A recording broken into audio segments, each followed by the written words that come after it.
Orange adesso ma sbircia sono in Milano.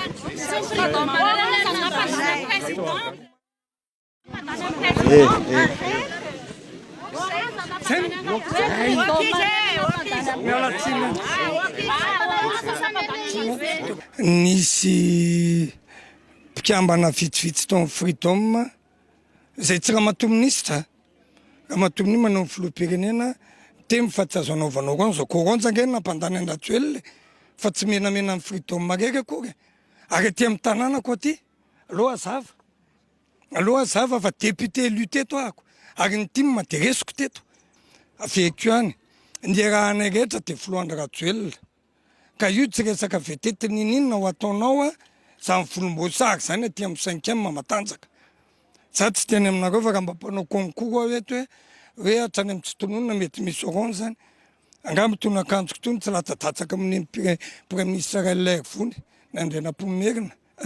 tsika koa olona mpikabaka akademisiana vao nanao politika ka tsy vedetisme na sasatsasany eo kosa no atao poste politique any ministère ary musée ty amin'ny 5e io TGV amin'ny 5e io za zao safi akanjo manokana tsy haiko fa rehefa feny 7 taona any angamba zany député Raolodina zany tsy azo fafana ty koa mety misy lapa-kely koa amin'ny tanàna koa ka musée zany tatapahy tatara mpikabaka akademisiana ka tsy resaka politika fa manotrona izy ny anao mety manana ny akanjonao mangamanga tsy haiko de itika koa zany fa azovemy ianao fa tsy manana ny fitafiana io ka tsy mety zany fa politika ny politika tompo de fitantanana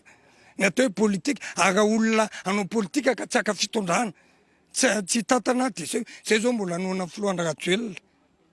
ary mbola volomboasary no entanay ny fividianana ka raha tsy nisy ny volomboasary tsy lany filohandra Ratjoelina ary tsy latsa ministra Ramatolalatiana Freedom tsy Freedom manena tokony gotrany ny Andry Ratjoelina ka na fitokanana basary manao Orange foana zay